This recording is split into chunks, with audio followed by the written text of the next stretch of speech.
Eran las 11 de la noche cuando 4 policías entraron a mi departamento. Yo estaba amamantando a mi hija de 14 meses. Está arrestada, dijeron. ¿Quién se queda con la bebé? Miré a mi niña, sus ojos grandes y asustados clavados en los míos, sin entender por qué esos extraños con uniformes me rodeaban. Se la damos al padre, respondieron antes de que pudiera hablar. Esa fue la última vez que sostuve a mi hija en mis brazos como madre libre. Porque en Irlanda, un país que yo creía civilizado y justo, iba a descubrir que ser extranjera, ser mexicana, ser mujer, significaba no tener voz, no tener derechos, no tener protección. Y todo había comenzado con una mentira perfectamente planeada. Antes de continuar con mi historia, quiero pedirles que, si este relato les sirve de algo, si creen que puede ayudar a alguien más, por favor denle like a este video, suscríbanse al canal y compartan esta historia. Es muy importante que otras mujeres, otras madres, sepan lo que puede pasar cuando decidimos mudarnos a otro país sin conocer las leyes, sin entender cómo funciona realmente el sistema. Por favor, déjenme en los comentarios de dónde nos están viendo y si alguna vez han pasado por algo similar o conocen a alguien en esta situación.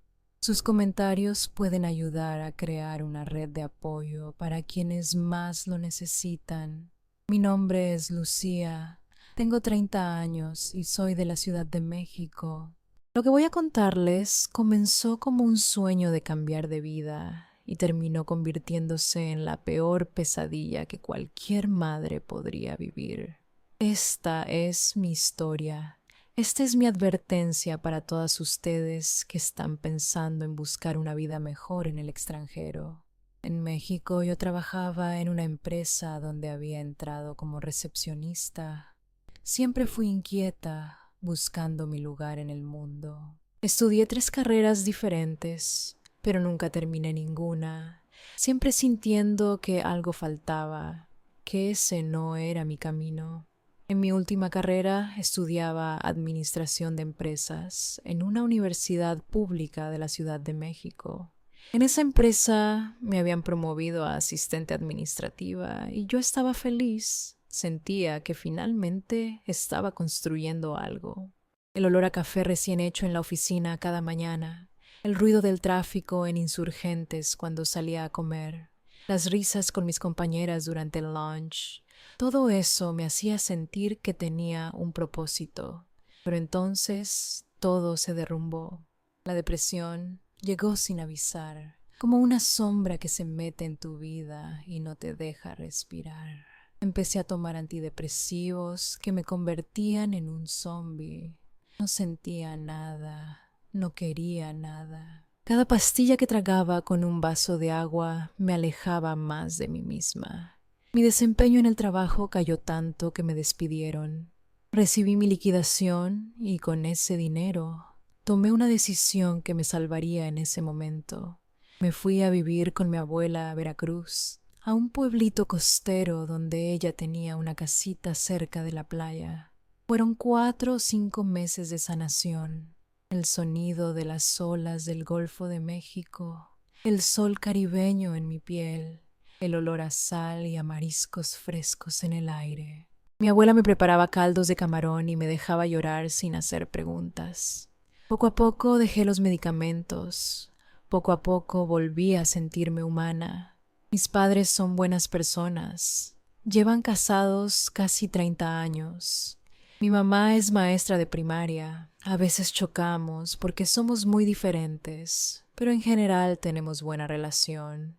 Mi papá siempre fue mi apoyo incondicional, el que nunca me juzgó. Él trabaja como contador en una empresa mediana y siempre me decía que yo podía hacer lo que quisiera en la vida. Cuando me sentí recuperada, decidí que era momento de hacer algo grande con mi vida. Usaría el dinero de mi liquidación para hacer un intercambio. Quería Australia. Me parecía el destino perfecto. el lugar donde podría empezar de nuevo. Pero me negaron la visa. Australia cerró sus puertas. Mi segunda opción era Irlanda, y aunque no era lo que había soñado, acepté. Después de todo, era una oportunidad de aprender inglés, de conocer Europa, de construir algo nuevo. En México escuchaba tantas historias de amigos que se habían ido a Irlanda y les había ido bien, que pensé que yo también podría lograrlo. Llegué a Dublín con 25 años y la cabeza llena de sueños. La ciudad me recibió con su lluvia constante, sus calles empedradas, su gente amable que sonreía en los pubs. Hice mi primer curso de inglés, luego renové para un segundo año. Conocí muchos mexicanos allá, también colombianos, argentinos. Toda Latinoamérica estaba representada en Dublín, pero yo quería sumergirme en la cultura, hablar inglés, vivir experiencias diferentes. Estaba disfrutando mi libertad, mi soltería, saliendo con diferentes personas sin compromiso. Era joven, estaba en otro país, me sentía libre por primera vez en mucho tiempo. Las fiestas en Temple Bar, los conciertos de música irlandesa, las caminatas por el río Liffey, todo me parecía mágico. Fue durante mi último curso de inglés, en mi segunda renovación, cuando todo cambió. Conocí a Connor a través de una aplicación de citas. Yo estaba en Dublín, en la República de Irlanda, y él vivía en Irlanda del Norte, que es parte del Reino Unido. Son dos países diferentes, con leyes diferentes, con sistemas completamente distintos. Esto es importante, recuérdenlo, porque esta diferencia sería crucial después. Connor era británico de Irlanda del Norte. Desde el primer momento hubo química. Al principio él manejaba casi 3 horas solo para venir a verme los fines de semana, a veces incluso entre semana. Nos veíamos con mucha frecuencia esas primeras 4 o 5 semanas. Después, yo comencé a tomar el autobús para ir a visitarlo al norte. Me estaba enamorando, o al menos eso creía. Él era atento, me trataba bien, me hacía sentir especial. Me llevaba a restaurantes bonitos, me presentaba a sus amigos del club de rugby, me hacía reír con sus historias. Cuando me abrazaba, sentía que finalmente había encontrado algo real. Después del primer mes de estar juntos, Connor me presentó a su familia. Conocí a su mamá, a sus amigos, me llevó a los lugares importantes para él. Me presentaba como su novia y yo me sentía feliz. Sentía que esto podía ser algo real. Recuerdo la primera vez que fui a casa de su mamá, el olor a té y galletas, la decoración llena de fotos familiares, el acento cerrado que apenas entendía. Pero entonces, tan rápido como comenzó, terminó. Me dijo que la temporada de rugby estaba por comenzar, que trabajaba mucho, que no tendría tiempo para manejar 6 horas ida y vuelta para verme. Me dijo que era mejor terminar, pero que quería mantener contacto, que veía un futuro conmigo, que yo podía ser la mujer de su vida. Toda esa palabrería que los hombres dicen cuando no tienen el valor de ser honestos. La verdad es que no sufrí mucho. Yo estaba disfrutando mi vida, mi libertad. Tenía otros contactos, otros chicos que me mandaban mensajes. No iba a quedarme llorando por alguien. Seguía adelante con mi vida. Salía con mis amigas mexicanas y colombianas. Tomábamos margaritas en los bares latinos de Dublín. Bailábamos salsa los viernes. La vida continuaba. Pasó un mes desde que terminamos. Una noche salí con mis amigas a un pub. Estábamos tomando, riendo, pasándola bien. Eran como las 3 o 4 de la madrugada cuando me dio nostalgia y le mandé un mensaje a Connor. No esperaba respuesta. Era muy tarde. Solo escribí: "Te extraño". Para mi sorpresa, respondió inmediatamente. Me dijo que estaba en Dublín, que acababa de dejar a su hermano en el aeropuerto porque su hermano vive en Dubái. Me contó que iba a escribirme, pero no quiso molestarme por la hora. ¿Puedo verte?, preguntó. Dije que sí. Esa noche Connor vino a mi casa. Esa noche concebimos a mi hija. Estábamos terminados. No éramos nada. Fue un encuentro casual después de semanas sin vernos. Sí, podría haber evitado quedar embarazada. Tenía métodos anticonceptivos disponibles. Pero en ese momento, con 27 años, no pensé que realmente fuera a pasar. Siempre había soñado con ser madre. Era el sueño de mi vida. Crecí viendo cómo mi mamá nos cuidaba a mí y a mis hermanos, cómo mi abuela cuidó a sus 5 hijos.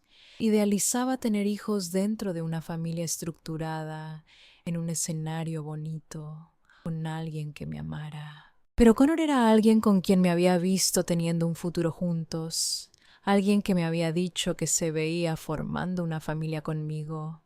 Entonces, no me cuidé. No fue un plan deliberado, pero tampoco lo evité. Fue un accidente que pude haber prevenido y no lo hice. Unas semanas después supe que estaba embarazada. Le dije a Connor, creo que estoy embarazada. Me preguntó cómo podía estar segura. Fui a la farmacia, compré una prueba digital. Cuando vi la palabra pregnant en la pantalla, empecé a temblar. Mis manos sudaban frías. Mi corazón latía tan fuerte que podía escucharlo en mis oídos. Me sentí mal. Necesitaba tiempo para pensar, para respirar. Acababa de inscribirme en la universidad. Había pagado mi primer año completo de estudios. Tenía planes de hacer mi carrera en Dublín, de construir mi vida allí. Este embarazo no entraba en mis planes en ese momento. Me sentí terrible, especialmente por la universidad, porque estaba tan emocionada de empezar.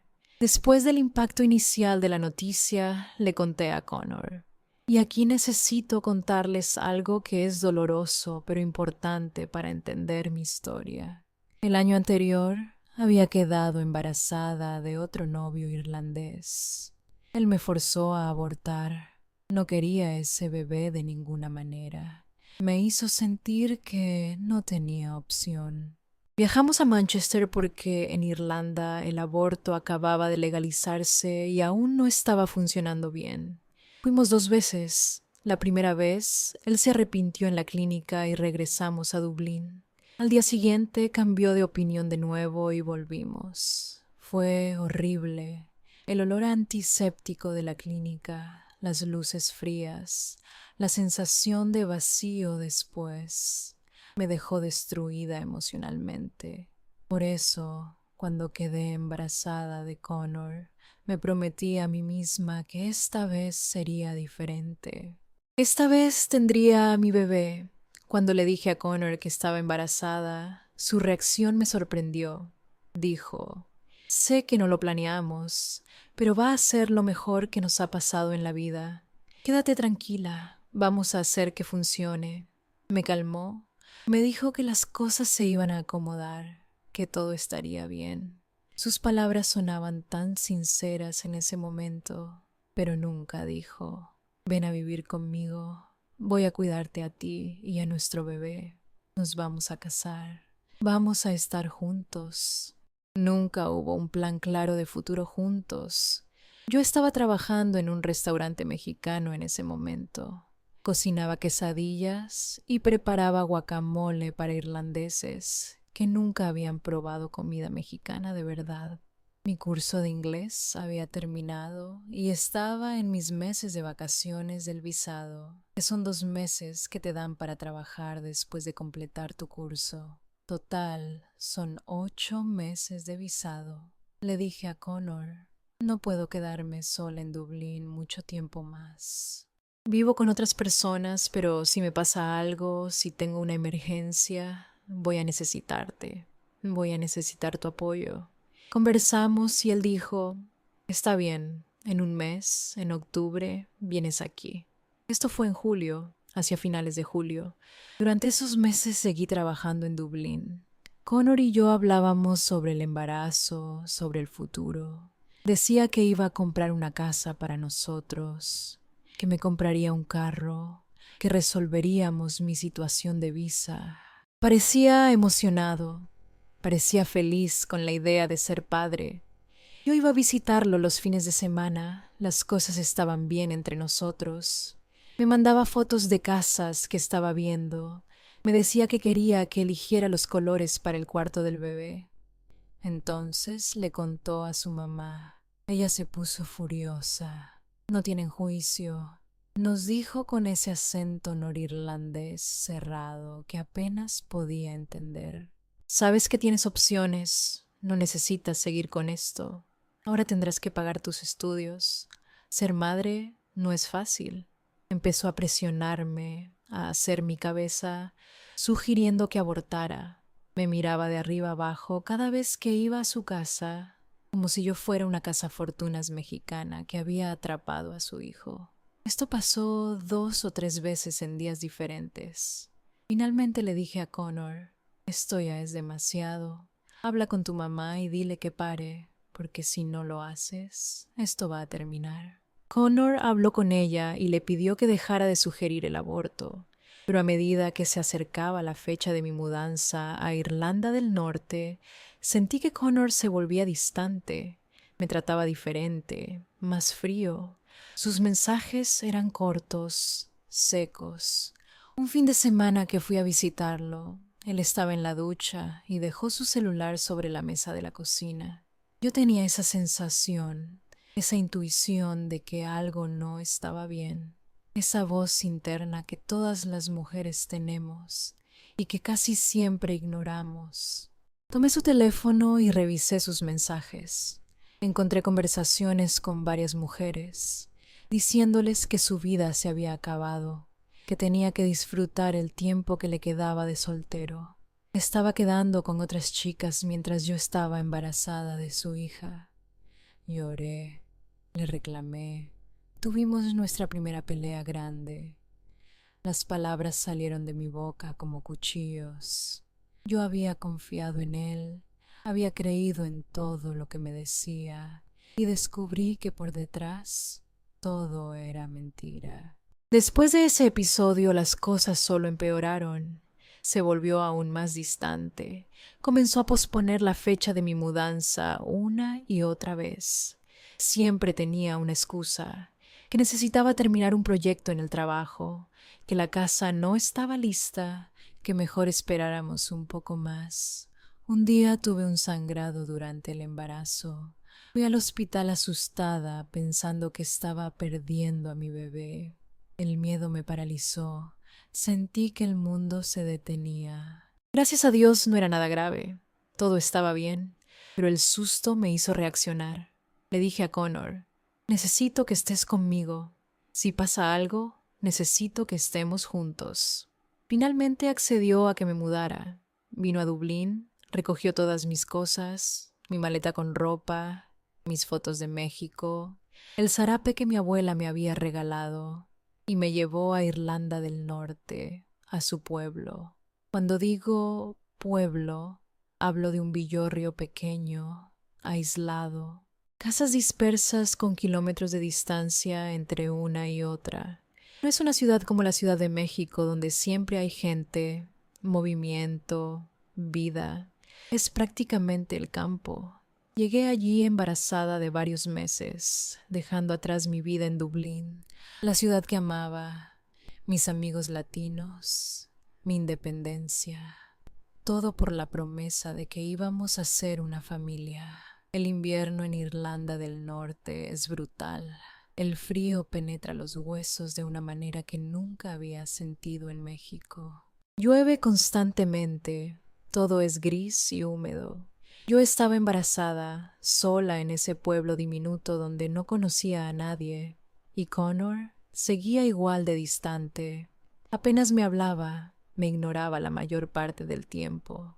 Después del trabajo iba directamente al club a tomar con sus amigos de rugby y no volvía hasta la hora de dormir.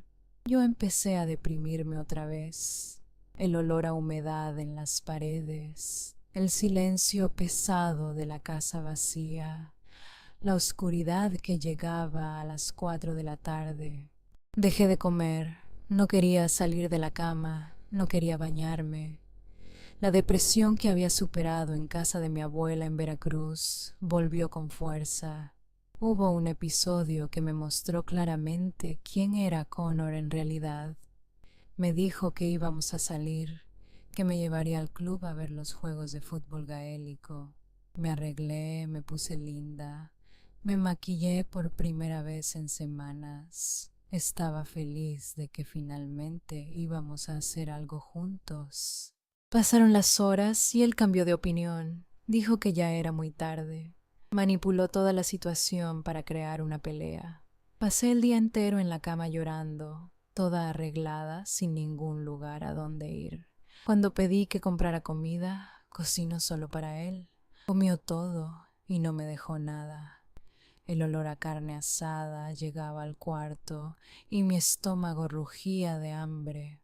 Cuando finalmente iba a dormir, me preguntó si todavía quería comer. Esa noche vi su verdadera cara. Era egoísta. No le importaba yo ni el bebé que llevaba en mi vientre.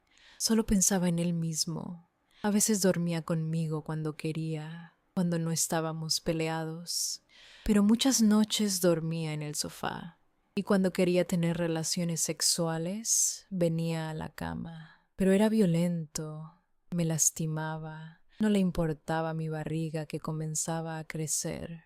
Recuerdo una noche en que me lastimó tanto que tuve un sangrado. Le pedí que tuviera cuidado, que pensara en el bebé. No le importó. Me trataba mal, con frialdad. Me usaba solo para sexo. Después se daba la vuelta y se quedaba dormido mientras yo lloraba en silencio. Hablaba con mi familia en México. Les decía que quería volver. Estaba sufriendo demasiado. A los 6 meses de embarazo tomé la decisión. Me regresaba a México. No podía seguir en esa situación. Empaqué mis cosas y volví a casa. Llegar a México fue agridulce. El calor me abrazó cuando salí del aeropuerto, el olor a tacos en la calle, los gritos de los vendedores, el tráfico caótico, todo me recordó que estaba en casa. Sufrí mucho porque, por más horrible que Connor se portara conmigo, yo sentía algo por él. Hoy entiendo que era un sentimiento enfermizo, una obsesión más que amor. Pero en ese momento me dolía dejarlo. Me dolía que las cosas no hubieran funcionado como yo había soñado. Mi mamá estaba muy molesta conmigo. Somos católicos. Ella es muy tradicional y religiosa. Para ella, que yo volviera embarazada y soltera fue muy difícil de aceptar. Me dijo cosas que me lastimaron profundamente, que había deshonrado a la familia, que qué iban a decir los vecinos, que cómo iba a criar a una hija sin padre. Pero mi papá me recibió con los brazos abiertos. Me dijo que no me preocupara, que él cuidaría de mí y de su nieta. Me llevó a comer tacos al pastor, a mi puesto favorito de la colonia. Eso me salvó. Durante los meses que estuve embarazada en México, Connor mandaba mensajes de vez en cuando, una vez por semana tal vez, para saber cómo estaba. Pedía que le enviara las fotos de los ultrasonidos, los avances del embarazo. Nunca pidió prueba de paternidad al principio. Cuando le conté que estaba embarazada, me preguntó si había estado con otras personas, si estaba segura de que el bebé era suyo. Le dije la verdad. Sí había estado con otra persona, pero estaba completamente segura de que era su hija. Y lo estaba. Mi hija se parece muchísimo a él. Tiene sus mismos ojos verdes. No hay duda de quién es su padre.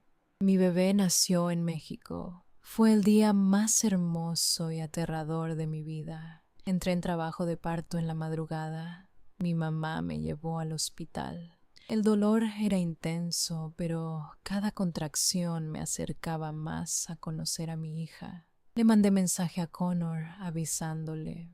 Cuando nació, le envié fotos. Se puso muy feliz. También le mandé fotos a su mamá. Esa mujer que había querido que abortara ahora decía que la bebé era hermosa, que nos deseaba todo lo mejor. La hipocresía me indignaba, pero no dije nada. En el primer mes después del nacimiento, Connor empezó a mandar mensajes con más frecuencia, casi todos los días. Quería verla, quería saber de ella, pedía fotos constantemente. Económicamente, antes de que yo fuera a México, habíamos hecho compras para el bebé, ropita y cosas que necesitaría. Él pagó esas cosas, pero en México, mis padres pagaron todo el ajuar de la bebé, toda la ropita, los pañales, todo. Mi papá me llevaba a Soriana cada semana a comprar lo que necesitáramos. Yo quería tener a mi bebé en hospital público del IMSS porque no quería que mis padres tuvieran ese gasto. Pero mi mamá insistió en una maternidad privada muy buena en la Ciudad de México. Connor mandó la mitad del costo del hospital. Después, cada mes, mandaba una cantidad de dinero que habíamos acordado. También pagaba las vacunas privadas para la bebé. En ese aspecto, debo reconocer que cumplía. Cuando la bebé tenía 6 meses, Connor viajó a México por primera vez para conocerla. Se quedó encantado. Le brillaban los ojos cada vez que la veía. Estaba feliz. Quería cuidarla todo el tiempo. Quería estar con ella cada minuto.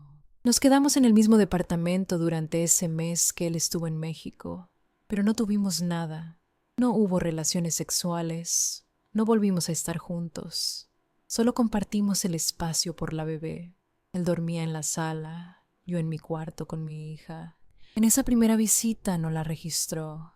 Yo no quise, no le permití que pusiera su nombre en el acta de nacimiento. Aún estaba herida por todo lo que había pasado. Después, él volvió a Irlanda del Norte. Los meses pasaron.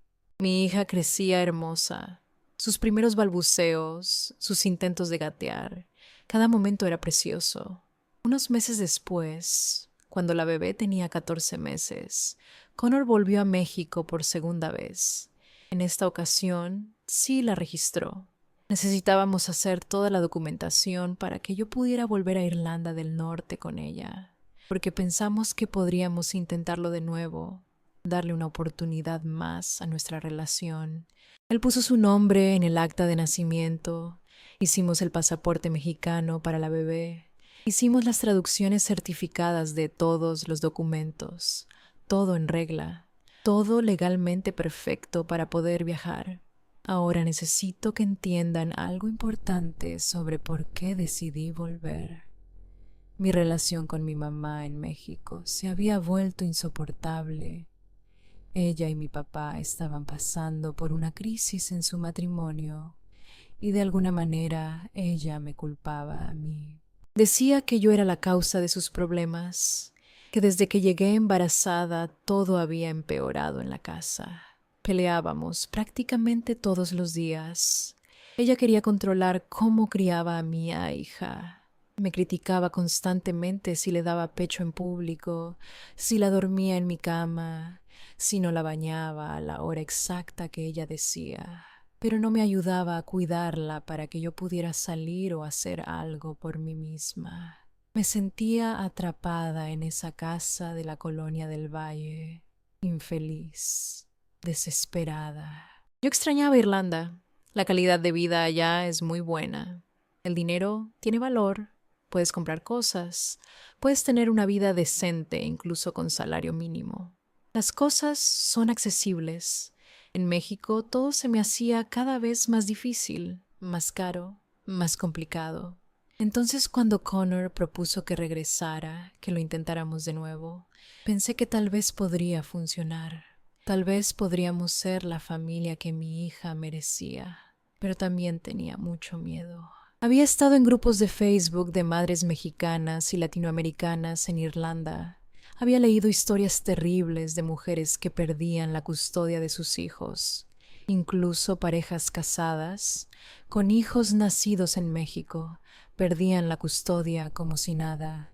Sabía que era fácil, demasiado fácil. que una madre extranjera perdiera a sus hijos en Irlanda. Contacté a la Convención de la Haya para consultar sobre mi situación. Les conté brevemente mi historia. Me aconsejaron que no volviera, que no llevara a la niña de regreso. No lo hagas, me dijeron claramente. Las leyes allá no protegen a las madres extranjeras como tú. Pero yo estaba tan infeliz en México. La situación con mi mamá era tan insoportable que decidí arriesgarme.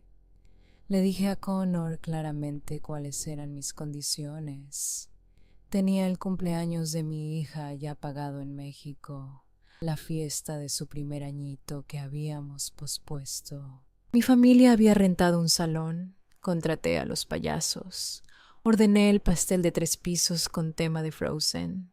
También tenía un tratamiento dental ya pagado en una clínica privada. Le expliqué: voy a volver a México a principios de año para la fiesta y el dentista. Tengo visa de turista por 6 meses y tú lo sabes. Si las cosas funcionan bien entre nosotros, tal vez me quede. Si no funcionan, volveré a México con mi hija. Él aceptó. Dijo que estaba bien, que no había problema. También le expliqué que por mi visa de turista no podría trabajar. Él se responsabilizó. Dijo que me mantendría económicamente durante ese periodo. Alquiló un departamento para nosotros. Me dejó una tarjeta para comprar lo que necesitáramos. Las cosas parecían estar funcionando. El departamento era pequeño pero acogedor, con ventanas que daban a un parque donde planeaba llevar a mi hija a jugar. Las primeras semanas estuvieron bien. Estábamos comportándonos como una pareja, como una familia. Pero no tuvimos relaciones sexuales muchas veces, tal vez 1 o 2. Yo no quería realmente porque mi corazón estaba confundido.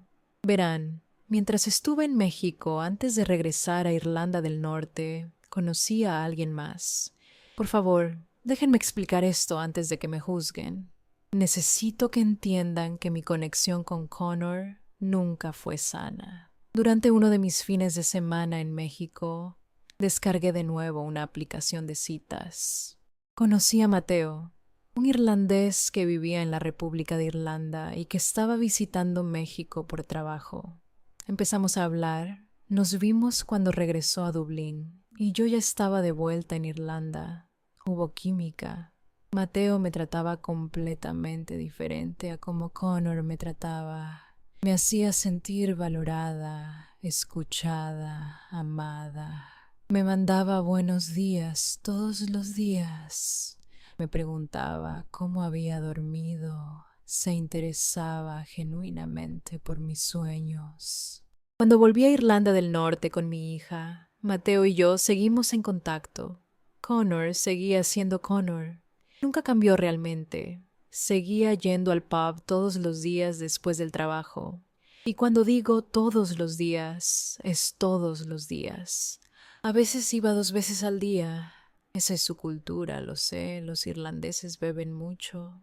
Pero para mí, acostumbrada a que en México los hombres toman, pero no necesariamente todos los días, era inaceptable que un padre de familia necesitara ir a emborracharse todos los días.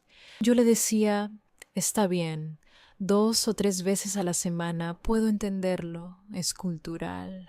Pero todos los días después del trabajo, en lugar de venir a casa con tu hija, empezamos a pelear por eso. La distancia entre nosotros crecía cada día y yo, honestamente, no podía dejar de comparar. La forma en que Mateo me trataba versus la forma en que Connor me trataba. Mateo me daba amor, cariño, me hacía sentir especial. Connor solo me daba frialdad y obligaciones. Un fin de semana le dije a Connor que iba a ir a visitar a Mateo a la República de Irlanda. Es importante que entiendan, son 2 países diferentes, a solo 1 hora en carro, pero con leyes completamente distintas. Irlanda del Norte es parte del Reino Unido. La República de Irlanda es un país independiente. En la República, si los padres no están casados, la custodia automáticamente es de la madre. En Irlanda del Norte, si los padres no están casados, la custodia es 50% para cada uno, hasta que un juez decida diferente. Yo no sabía esto. No tenía idea de esta diferencia crucial en las leyes. Fui con mi hija a pasar el fin de semana con Mateo. Planeaba quedarme 2 días. Connor quería que regresara antes. Quería pasar tiempo con su hija. Le dije, está bien, si quieres tiempo con ella, ven a buscarla y llévala contigo. Ahí fue cuando Connor explotó. Dijo que iba a desaparecer con la niña, que nunca más la volvería a ver, que se la iba a llevar lejos donde yo no pudiera encontrarla. Estuvo todo el día atormentándome con mensajes, amenazándome, diciendo cosas horribles. Me decía que yo era una mala madre, que había abandonado a mi hija para irme con otro hombre.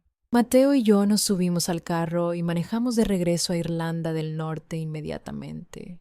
Yo estaba desesperada, mandándole mensajes, llamándolo más de 20 veces. Mi hija lloraba en el asiento de atrás, sintiendo mi angustia. Le decía, voy camino a casa, quiero que nuestra hija esté en casa cuando yo llegue. Él no respondía, solo seguía amenazando. Finalmente le dije, si no me respondes, voy directo a la policía. Llegamos a la comisaría. Mi corazón latía tan fuerte que pensé que iba a desmayarme. Le expliqué la situación al oficial con mi inglés todavía no perfecto, tratando de encontrar las palabras correctas. Me dijo, ¿tienen algún acuerdo legal sobre la custodia? Le dije que no, pero que yo era la mamá, que ella vivía conmigo, que yo la cuidaba. El oficial me explicó entonces la ley que yo desconocía. Sin estar casados, ambos padres tienen 50% de custodia automáticamente. Sentí que el piso se abría bajo mis pies. Pero como yo insistí y expliqué que la bebé vivía conmigo, que yo era su cuidadora principal, la policía fue a hablar con Connor y él trajo a mi hija esa noche. Pero estaba furioso de que yo hubiera involucrado a la policía. Sus ojos tenían un brillo de rabia que nunca había visto antes. 15 días después, Connor vino al departamento. Empezamos a pelear ese día. Yo le pedí que se fuera, que no quería que estuviera ahí. Él me estaba provocando, alzando la voz frente a mi hija. Ella empezó a llorar. Estaba desesperada viendo a sus padres gritar. Sus manitas se aferraban a mi pierna, temblando. Le pedí una y otra vez que se fuera del departamento. Él se negaba, se sentó en el sofá con los brazos cruzados. Finalmente le grité, ya está, me cansan. Me vuelvo a México hoy mismo. Voy a empacar y nos vamos. Esto pasó cuando yo llevaba 4 o 5 meses en Irlanda del Norte. Mi visa de turista era de 6 meses. Connor se negó a salir del departamento. Llamé a la policía por segunda vez, diciendo que mi expareja estaba en mi casa, negándose a irse, que estábamos peleando, que quería que se fuera. La policía llegó en 5 minutos. Llegaron y sacaron a Connor del departamento.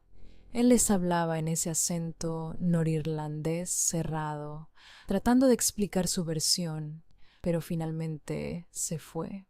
Después de esa pelea, hablé con Mateo. Le dije, no puedo más. Mi ex no cambia. Me voy a volver a México.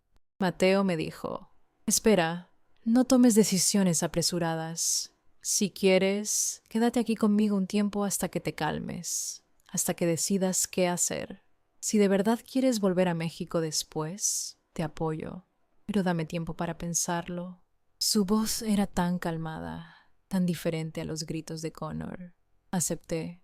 Mateo vino a buscarme, sacamos mis cosas del departamento, mi maleta, la cuna portátil de mi hija, sus juguetes, y nos fuimos a su casa en la República de Irlanda.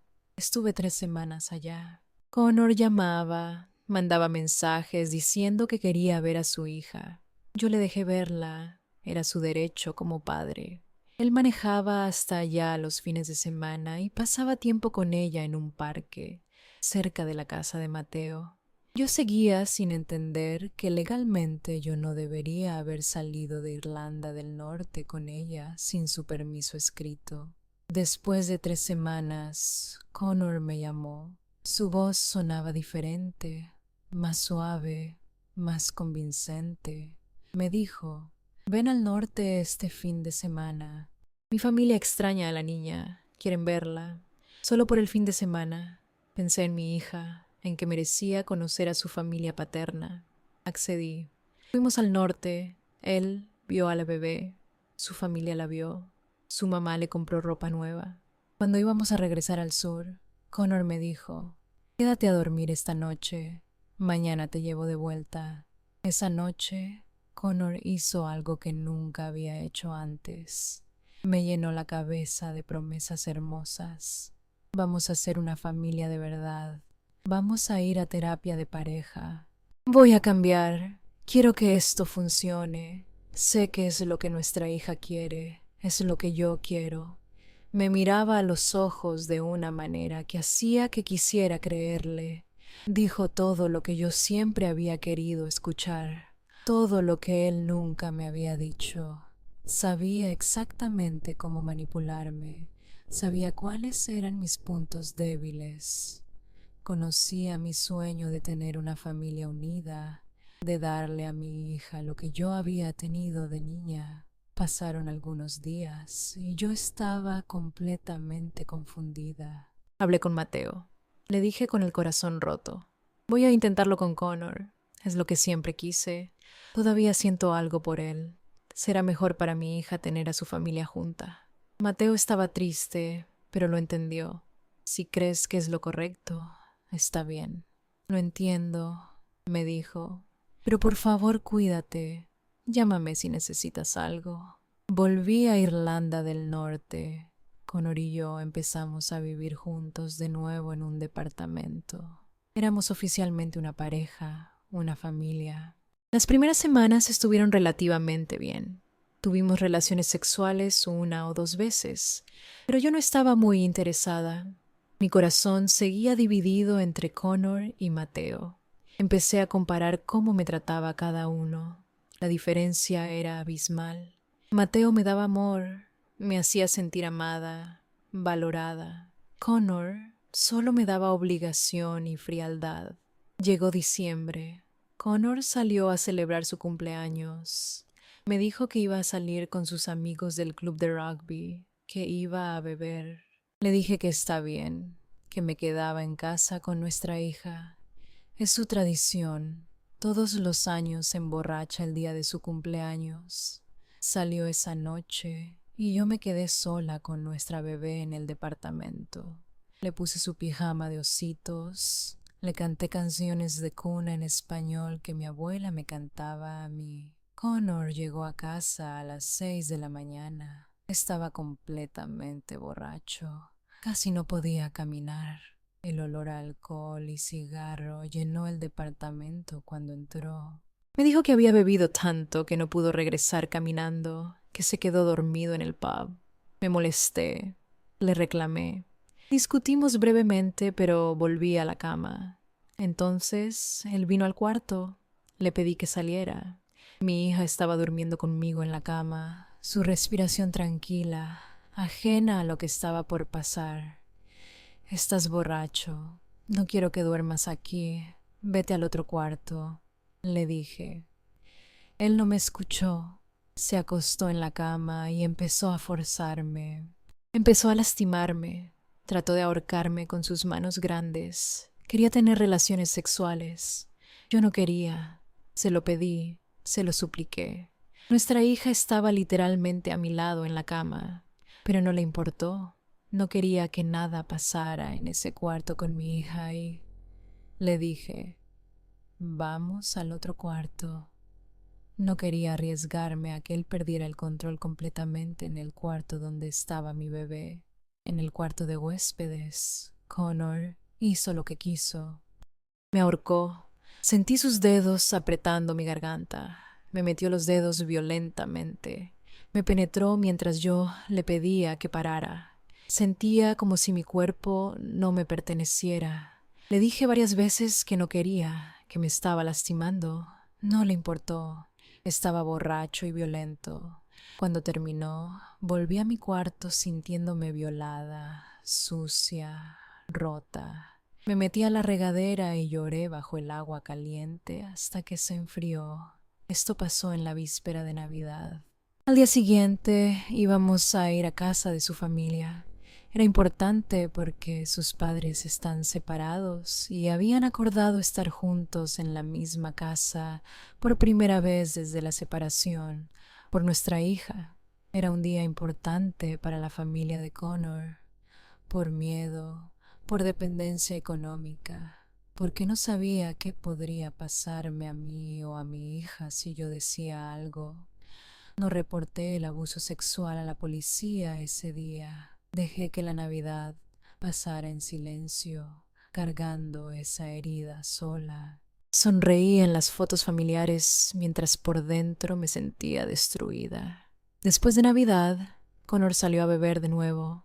Yo tenía miedo, mucho miedo de que volviera borracho, de que volviera a pasar lo mismo. Realmente me molesté de que saliera a beber otra vez. Le reclamé, le pedí que se llevara sus cosas del departamento.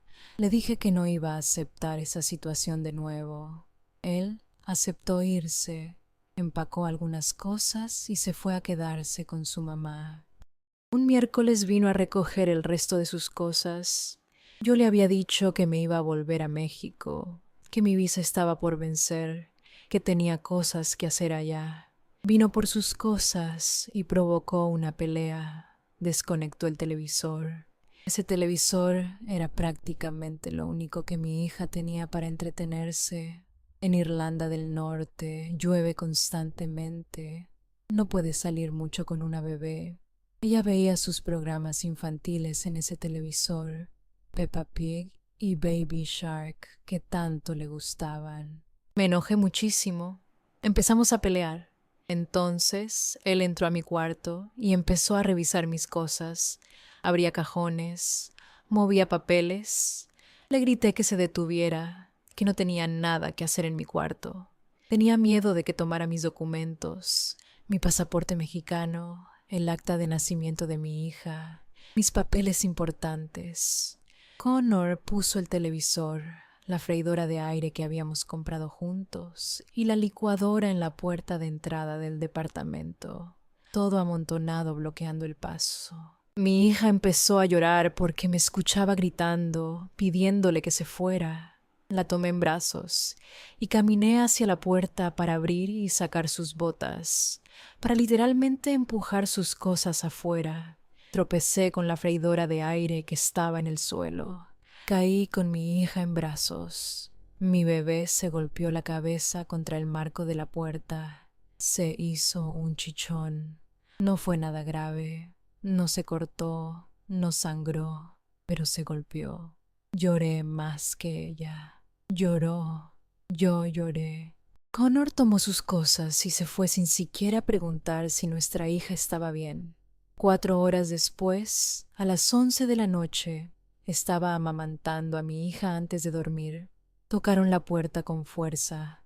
Abrí y ahí estaban. 4 policías con chalecos antibalas y linternas. Está arrestada, me dijeron, por agresión física y daño a la propiedad. Sentí que el suelo se abría bajo mis pies, que todo mi cuerpo se volvía hielo. ¿Quién se va a quedar con mi bebé?, pregunté con voz temblorosa, apretando a mi hija contra mi pecho. Se la damos al padre, respondieron. En ese momento lo entendí. Todo había sido planeado. Connor había planeado quitarme a mi hija desde el principio. Por eso había llevado la bomba de extracción de leche cuando se llevó sus cosas. Por eso había provocado esa pelea. Por eso había grabado todo en audio sin que yo lo supiera. Los policías me dijeron que tomara mis documentos. No me dejaron decir nada más. No tienes que hablar, solo vamos. Dijeron con esa frialdad profesional. Mi hija lloraba desesperada, con la boca abierta, estirando sus bracitos hacia mí, viendo cómo me llevaban. Nunca pensé que pasaría por algo así. Nunca imaginé que me arrestarían en mi vida. Yo, que siempre había sido buena estudiante en México, que nunca me había metido en problemas, estaba siendo arrestada como una criminal. Ahora quisiera pedirles algo más antes de continuar.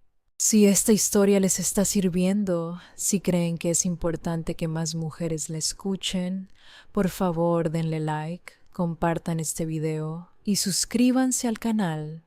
Cuéntenme en los comentarios si conocen a alguien que haya pasado por algo similar. Si ustedes están pasando por una situación parecida o si tienen amigas que están pensando en irse al extranjero con sus parejas. Entre más compartamos estas historias, más mujeres podremos proteger. Sus comentarios también me ayudan mucho.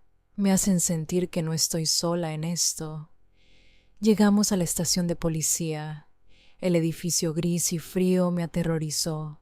Me hicieron un interrogatorio en un cuarto pequeño con paredes blancas y una grabadora sobre la mesa. Les conté todo exactamente cómo pasó, todo lo que les he contado a ustedes. El policía me dijo entonces, ¿puedes confirmar este audio que él hizo? Connor había estado grabando toda la pelea sin que yo lo supiera. Escuché la grabación con el policía. Mi voz sonaba desesperada, gritando que se fuera de mi casa. Confirmaba todo lo que yo acababa de declarar. El policía dijo, estoy satisfecho con tu declaración, pero ahora tiene que decidir el comisario. En el interrogatorio leí lo que Connor estaba alegando, que yo lo había agredido físicamente, que lo había golpeado. Yo no le puse un dedo encima. Él es 3 veces más grande que yo, mide casi 1,90 m, juega rugby, es un hombre corpulento de más de 90 kilos.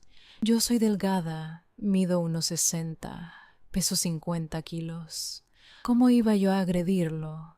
No tenía ninguna prueba de esa supuesta agresión, ni una marca, ni un moretón, nada. Solo tenía un audio de la pelea y su freidora de aire con la tapa rota porque yo tropecé con ella. Esas eran sus pruebas, pero en el audio yo le había dicho cosas fuertes.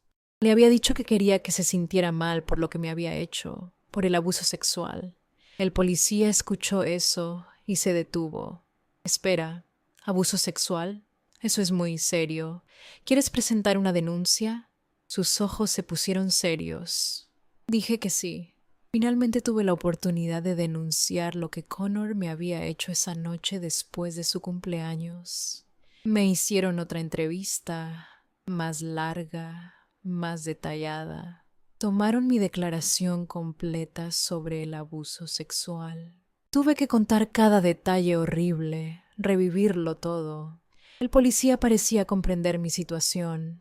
Las acusaciones de Connor eran ridículas. No tenía pruebas reales de que yo lo había golpeado ni de que yo había roto su freidora a propósito. Mi acusación de abuso sexual, en cambio, era seria y detallada. Pero aún así me arrestaron. Tomaron mis huellas digitales, presionando cada dedo contra la pantalla digital. Me fotografiaron como si fuera una criminal, de frente y de perfil. Me hicieron cambiarme de ropa, quitarme mi suéter y ponerme una camisa gris de la prisión. Y me metieron en una celda. La celda olía a desinfectante y humedad. Las paredes eran de bloques grises. Había una cama de metal con un colchón delgado. El policía me había dicho que por las acusaciones y mi declaración probablemente no estaría mucho tiempo detenida. Pero entonces contactaron a inmigración. De alguna manera, de la nada, Dijeron que yo había estado ilegal en el Reino Unido antes. Eso nunca pasó. Jamás estuve ilegal. Siempre tuve mi documentación en regla. No sé de dónde sacaron esa información. Querían cualquier excusa para mantenerme arrestada. Pasé 14 horas en esa celda.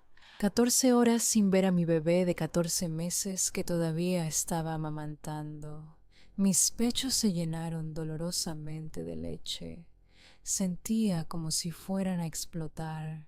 El dolor era insoportable. Le pedí al oficial si podía extraerme leche. Me dijeron, si quieres, mandamos a un policía a tu casa a buscar tu extractor. Mandaron al policía. Connor había llevado el extractor cuando se llevó la licuadora y el televisor. Ya lo había planeado todo. Sabía que iba a hacer que me arrestaran y me había quitado el extractor a propósito para que no pudiera extraerme leche en la cárcel. Todo estaba calculado, cada detalle. Los oficiales volvieron sin el extractor. Connor también se había llevado mi bolsa de maternidad donde guardaba todas las cosas de mi hija. Se llevó ropa de ella, juguetes de ella, sus pañales favoritos, su osito de peluche que no podía dormir sin él. Todo planeado para que cuando me arrestaran, él ya tuviera todo lo necesario para quedarse con ella. Pasé esas 14 horas sentada en esa cama de metal, llorando, pensando en mi bebé. ¿Estaría llorando por mí? ¿Estaría buscándome? Connor sabría cómo calmarla. Ella todavía tomaba pecho para dormirse. ¿Cómo iba a dormir sin mí? Cada minuto se sentía como una hora. El ruido de las puertas de metal abriéndose y cerrándose me sobresaltaba cada vez. Después de 14 horas me liberaron. Hubo una audiencia rápida en la corte. Connor pidió una orden de restricción contra mí, diciendo que yo era violenta, que era un peligro para él. Me hicieron firmar un documento diciendo que podía ser deportada en cualquier momento sin mi hija, que no podía salir de Irlanda del Norte, que no podía contactar a Connor de ninguna forma. Si le mandaba un mensaje, si lo llamaba, si me acercaba a él o a su casa, sería arrestada de nuevo inmediatamente. Me liberaron bajo esas condiciones. Salí de la estación de policía temblando. Mateo estaba esperándome afuera. Me abrazó y lloré en su hombro. Conseguí un abogado. El apoyo legal estaba siendo pagado por el gobierno, ya que yo no tenía dinero para pagar un abogado privado. Una trabajadora social se puso en contacto conmigo. Me preguntó sobre la rutina de mi hija, sus horarios, qué comía, cuándo dormía, si tenía alergias. Le conté que el día que me arrestaron, mi hija se había golpeado la cabeza, pero que fue un accidente. Le expliqué que tropecé con la freidora mientras llevaba a mi hija en brazos, que no fue intencional de ninguna manera. La trabajadora social me miró con escepticismo, como si no me creyera, pero fue el resultado de una pelea que estabas teniendo con él, dijo con tono acusatorio, como si eso justificara quitarme a mi hija. Le hablé del abuso sexual. Le conté lo que Connor me había hecho semanas antes, cada detalle horrible. Su respuesta me destrozó. Siempre veo casos de abuso sexual y ¿sabes qué? Después la pareja está junta de nuevo teniendo más hijos, así que no sé qué tan grave es realmente tu situación. No le dio ninguna importancia a mi acusación. No le importó que él me había violado. Yo era la extranjera mexicana, él era el británico. Su palabra valía más que la mía. Me preguntó por qué no había ido a casa de mi novio sabiendo que vivía en otro país. ¿Por qué no le mandaste mensajes al padre antes de irte? Me cuestionaba una y otra vez.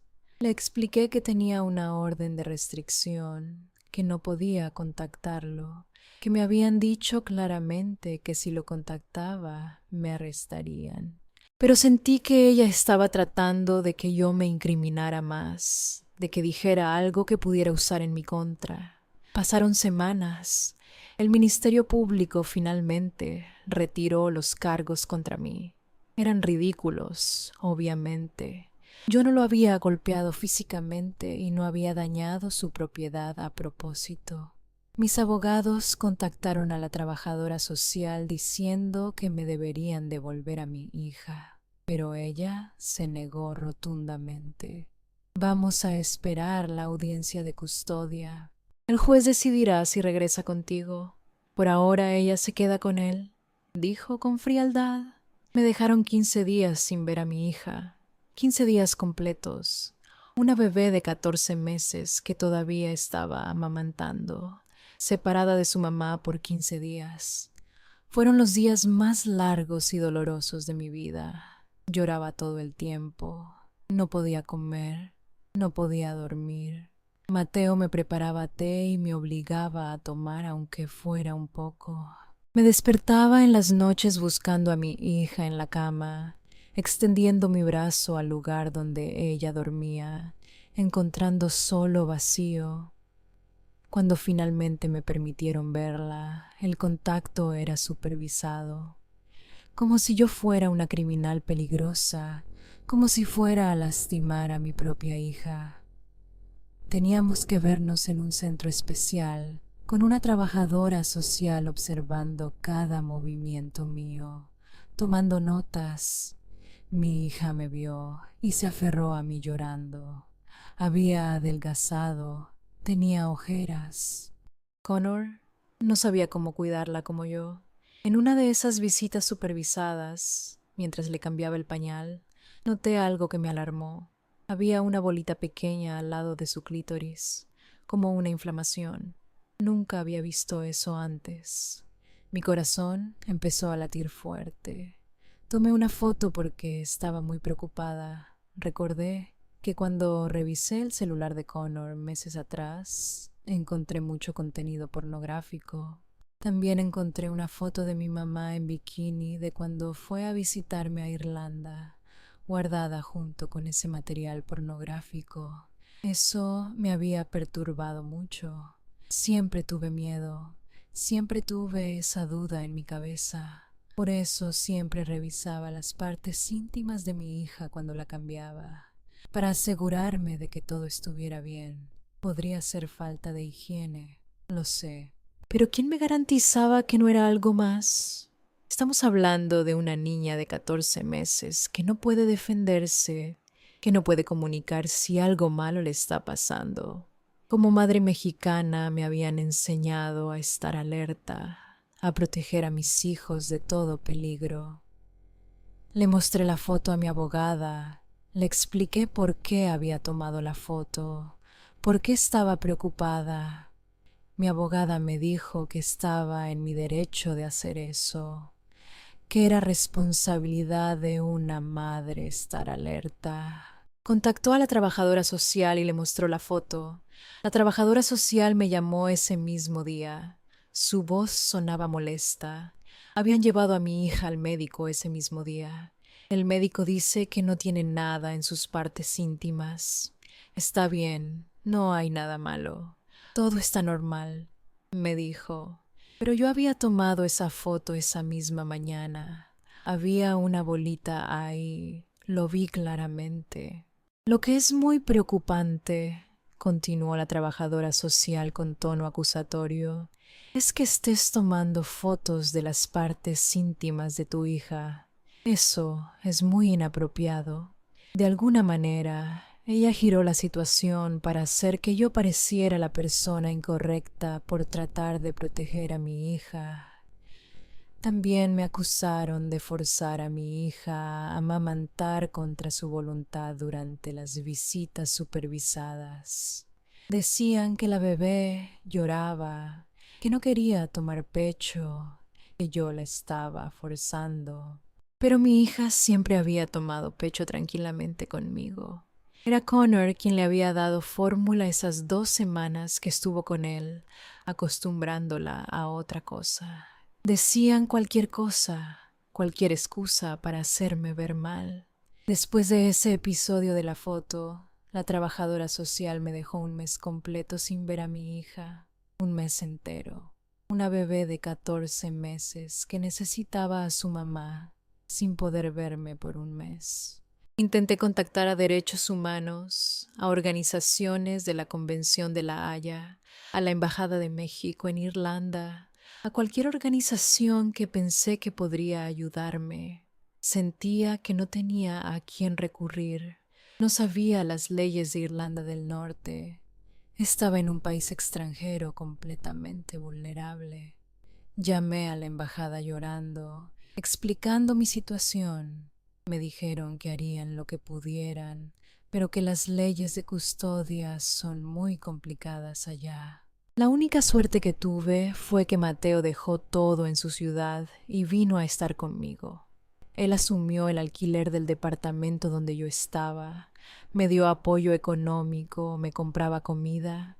Sin él, yo hubiera terminado en una vivienda de emergencia, durmiendo en albergues, sin dinero para comida. Mi familia me ayudaba desde México, pero yo no podía trabajar porque estaba bajo custodia de inmigración también. Cada peso que me mandaban mis papás era un sacrificio, lo sé. Mi abogada se dio cuenta de que algo no estaba bien con la trabajadora social. Había audiencias programadas en la corte familiar. Estas audiencias solo ocurren una vez al mes porque la corte está muy saturada, tienen muchísimos casos. Llegó el día de la primera audiencia. La jueza había pedido el reporte de la trabajadora social para ese día. Era crucial para tomar decisiones. La trabajadora social no lo tenía listo. La jueza se enfureció, golpeó su mazo sobre la mesa. Quiero ese reporte mañana a las 10 de la mañana. No me importa si tienes otros compromisos. Quiero ese reporte y quiero que des explicaciones de por qué no está listo. Le ordenó la jueza con voz firme. Ese día, la jueza se dio cuenta de que había algo mal, que la trabajadora social no estaba siendo imparcial, que algo extraño estaba pasando. La jueza también ordenó que yo volviera a tener contacto con mi hija inmediatamente. 2 veces por semana, 1 hora y media a 2 horas por día, dictaminó, como si yo fuera una criminal violenta. 2 veces por semana, 1 hora y media, con mi propia hija, la niña que había cargado en mi vientre durante 9 meses, a la que había dado a luz con tanto dolor, a la que había amamantado desde que nació, y ahora solo podía verla 2 veces por semana bajo supervisión. Fueron pasando las audiencias, una cada mes. En cada una, el tiempo de contacto con mi hija aumentaba un poco porque la trabajadora social no podía presentar ninguna prueba real contra mí. La jueza presionaba, preguntaba por qué el contacto seguía siendo supervisado, qué justificaba esa medida extrema. La trabajadora social no tenía respuestas, no tenía pruebas. Solo seguía diciendo que el contacto debía ser supervisado sin dar ningún fundamento legal o razonable. Finalmente, llegó la audiencia hace 2 semanas. La trabajadora social llegó sin ninguna prueba contra mí. Nada. Ni un solo documento que justificara por qué yo no debía tener a mi hija. La jueza le dio un ultimátum. Su voz resonó en la sala. Si no presentas pruebas concretas en esta audiencia, pruebas reales de que esta madre representa un peligro para su hija, voy a tomar una decisión. La trabajadora social no tenía nada, absolutamente nada, y la jueza decidió. La custodia vuelve a ser compartida 50-50, dictaminó golpeando su mazo. Ahora mi hija está conmigo 4 días a la semana y con su papá 4 noches. Todo está establecido legalmente en un acuerdo de la corte. ¿Dónde y cómo se hace la entrega? ¿En qué lugar público nos encontramos? ¿Qué horarios exactos? ¿Qué información cada uno debe compartir sobre ella? ¿Cómo manejamos las decisiones médicas y educativas? ¿Estoy satisfecha con esto? No. Quiero la custodia completa. Quiero llevar a mi hija de regreso a México, a su país, donde tiene familia, abuelos que la aman, tíos que quieren conocerla. Pero por ahora, esto es lo que tengo. Mi abogada me está ayudando a pelear por más tiempo, por custodia completa eventualmente. Me dice que tengo un caso fuerte, que el abuso sexual que denuncié puede ayudar. Apliqué para mi visa, estoy en proceso con inmigración. No puedo trabajar todavía porque estoy bajo custodia de inmigración. Si me encuentran trabajando, me deportan inmediatamente sin mi hija, sin posibilidad de volver. Mis planes para el futuro son claros. Tan pronto como tenga mi visa, voy a trabajar. Voy a hacer mi carrera aquí o, si es posible legalmente, volver a México con mi hija. No quiero depender de nadie nunca más en mi vida. No de Connor, no de Mateo, de nadie. Aprendí la lección más difícil de mi vida. La independencia económica es lo más importante que una mujer puede tener. Sin dinero propio, eres vulnerable, eres prisionera. Ahora déjenme contarles por qué decidí compartir mi historia aquí. Quiero crear una red de apoyo para madres mexicanas y latinoamericanas que están en situaciones de vulnerabilidad en Irlanda y en toda Europa. Muchísimas mujeres me han contactado después de escuchar lo que me pasó. Sus historias son terribles, algunas peores que la mía. He escuchado de mujeres que fueron deportadas sin sus hijos, de madres que perdieron la custodia completa solo por ser extranjeras, de mujeres que sufren violencia doméstica pero no denuncian por miedo a perder a sus hijos. Hay mujeres que se casan con hombres irlandeses pensando que eso las protege. Pero aquí en Irlanda del Norte e Irlanda en general, cuando te casas, el problema está casado contigo. Divorciarse es extremadamente difícil. Es un país muy católico, muy conservador en esos temas. Están completamente en contra del divorcio. El proceso lleva años, años de trámites y muchísimo dinero. Mientras tanto, muchas de estas mujeres sufren violencia doméstica, maltrato, abuso emocional y físico, y si quieren volver a México o a sus países, no pueden llevar a sus hijos. Si quieren divorciarse, pierden casi todo.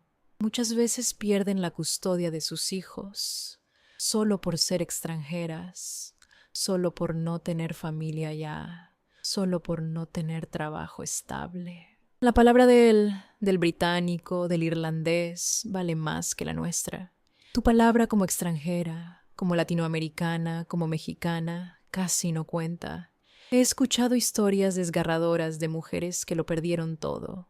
Sus hijos, su hogar, su dignidad, su salud mental. Mujeres que intentaron suicidarse después de perder a sus hijos. Mujeres que viven en albergues, sin dinero, sin poder ver a sus bebés. Por eso vine aquí a contarles mi historia. Por eso quiero que otras mujeres sepan, que otras madres entiendan lo que puede pasar. No vengan pensando que van a quedar embarazadas y tener un cuento de hadas con un extranjero. No funciona así. Incluso si es una relación legítima, incluso si se aman de verdad, incluso si es una familia real, ustedes corren peligro. Ustedes son vulnerables. Las leyes no nos protegen de la misma manera que a ellos. Si van a venir, si van a quedarse con alguien en el extranjero, hagan esto. Investiguen las leyes del lugar antes de siquiera pensar en tener hijos. Entiendan cuáles son sus derechos, cuáles son sus riesgos, qué puede pasar si las cosas no funcionan. No se dejen llevar solo por el amor o por las promesas. Protejan sus documentos. Guárdenlos en un lugar seguro donde nadie más tenga acceso. Tengan un plan de escape. Sepan a dónde ir si necesitan salir rápido. Tengan ahorros propios. Una cuenta bancaria que solo ustedes conozcan. No dependan económicamente de nadie si pueden evitarlo. Busquen grupos de apoyo de otras madres latinoamericanas en Facebook, en WhatsApp. No estén solas. Créanme, esa red de apoyo puede salvarles la vida. Yo estaba sola en México con mi hija recién nacida. Mi mamá me recibió pero con reproches, con culpa religiosa, con vergüenza de lo que dirían los vecinos. Pensé que volver a Irlanda del Norte con Connor sería mejor. Pensé que mi hija merecía tener a su papá, tener una familia completa como la que yo tuve de niña. Creí en las promesas, en las palabras bonitas, en los vamos a cambiar, vamos a ir a terapia de pareja, vamos a hacer que funcione. Y mírenme ahora, pasé por un arresto, por 14 horas en una celda fría, por semanas sin ver a mi bebé, por meses de visitas supervisadas, como si fuera una criminal peligrosa. Todo porque no conocía las leyes de Irlanda del Norte, porque confié demasiado, porque quise creer en algo que era demasiado bonito para ser verdad. Connor sabía exactamente lo que estaba haciendo desde el principio. Sabía que yo había sacado a nuestra hija de Irlanda del Norte para llevarla a la República de Irlanda sin su permiso escrito. Eso, técnicamente, es sustracción internacional de menores según la Convención de la Haya. Sabía que podía usar eso en mi contra. Por eso se llevó mi extractor de leche cuando se llevó sus cosas del departamento. Por eso provocó esa pelea y grabó el audio sin que yo lo supiera, con su teléfono en el bolsillo. Por eso puso la freidora de aire justo en la puerta donde yo podía tropezar con ella. Todo estaba calculado para quitarme a mi hija. Cada movimiento fue planeado. Y casi lo logra. Si no hubiera sido por esa jueza que finalmente vio que la trabajadora social estaba siendo injusta conmigo, que había un sesgo contra mí por ser extranjera, si no hubiera sido por Mateo apoyándome económicamente, dándome un lugar donde vivir, cuidándome cuando yo no podía ni levantarme de la cama, si no hubiera sido por mi abogada peleando por mí, presionando en cada audiencia, preparando documentos, argumentando mi caso, yo habría perdido a mi hija completamente. Me la habrían quitado para siempre. Esta es la realidad en Europa, en Irlanda del Norte, en Inglaterra, en muchos países del primer mundo. Ser madre extranjera es un riesgo enorme. Nuestros derechos son frágiles como papel.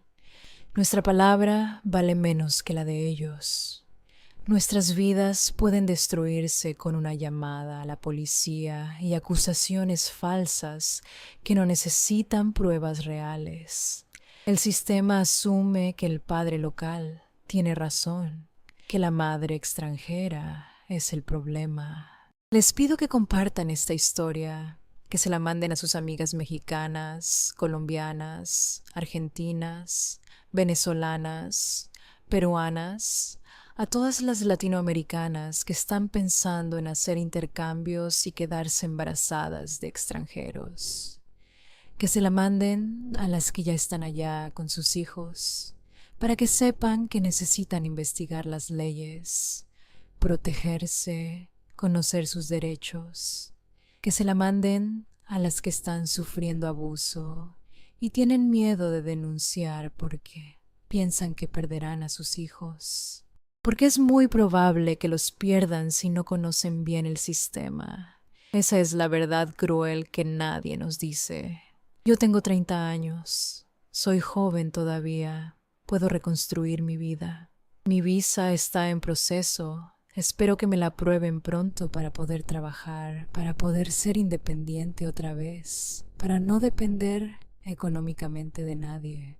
Tengo a mi hija conmigo 4 días a la semana. Estoy peleando por más tiempo, por custodia completa eventualmente. Mi abogada dice que tenemos buenas posibilidades, pero esto me marcó para siempre.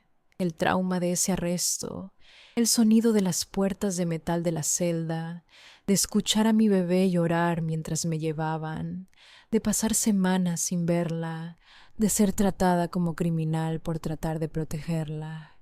Eso nunca se va a borrar. Tengo pesadillas donde me arrestan de nuevo, donde me quitan a mi hija permanentemente. No dejen que les pase lo mismo. No crean en cuentos de hadas. No piensen que el amor es suficiente para protegerlas. No dependan de nadie económicamente si pueden evitarlo. Conozcan las leyes del país donde están viviendo o planean vivir. Protejan sus documentos como si fueran oro. Tengan un plan de escape. Sepan a dónde ir si las cosas se ponen mal. Tengan dinero ahorrado que solo ustedes conozcan.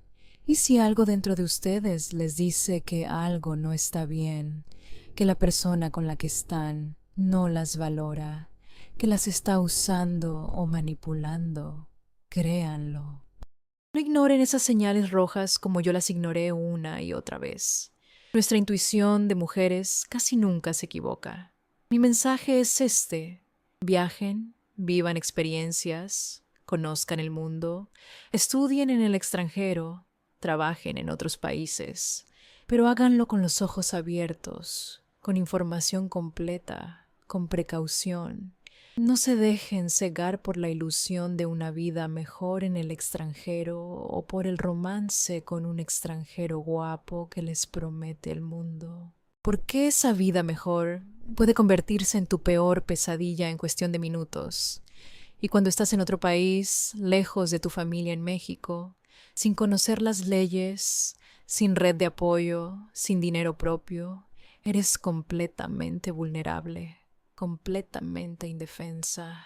Que mi historia les sirva de advertencia, que mi dolor les ayude a tomar mejores decisiones, decisiones más informadas, que mi experiencia les dé la información que yo no tuve cuando más la necesitaba. Si yo hubiera sabido todo esto antes de volver a Irlanda del Norte con mi hija, nunca lo habría hecho. Me habría quedado en México. Habría aguantado la situación difícil con mi mamá. Habría encontrado otra solución. Pero no sabía. Y pagué un precio muy alto por mi ignorancia. Cuídense mucho. Protéjanse siempre. Y protejan a sus hijos sobre todas las cosas. Porque en este mundo, especialmente para nosotras las madres extranjeras mexicanas y latinoamericanas en países europeos, nadie más lo va a hacer. El sistema no está diseñado para protegernos a nosotras. Está diseñado para proteger a los ciudadanos de esos países. Nosotras somos extranjeras, somos las de afuera. Y eso nos pone en una posición de vulnerabilidad tremenda. Si están pasando por algo similar, si conocen a alguien en esta situación, por favor contáctenme a través de los comentarios. Estoy tratando de crear una red de apoyo, un grupo donde podamos compartir información, estrategias legales, recursos, donde podamos apoyarnos entre nosotras porque nadie más entiende lo que estamos viviendo. Juntas somos más fuertes. Juntas podemos protegernos mejor. No permitan que les roben a sus hijos. No permitan que les roben su dignidad. No permitan que les roben su vida. Sean fuertes. Sean inteligentes. Sean precavidas. Y recuerden siempre, ustedes son las madres. Ustedes cargaron a esos bebés 9 meses. Ustedes los trajeron al mundo. Ustedes merecen estar con ellos. Peleen por sus derechos, pero háganlo conociendo las reglas del juego, porque si no conocen las reglas, van a perder. Y lo que está en juego es lo más importante que tienen, sus hijos. Esta es mi historia. Esta es mi advertencia. Esta es mi forma de intentar que otras mujeres no pasen por lo que yo pasé. Gracias por escucharme. Gracias por estar aquí. Gracias por compartir. Cada persona que escuche esta historia es una mujer más que estará preparada, que tendrá información, que podrá tomar mejores decisiones. Y eso, para mí, hace que todo por lo que pasé valga la pena. Cuídense mucho, hermanas. Las abrazo a todas desde aquí.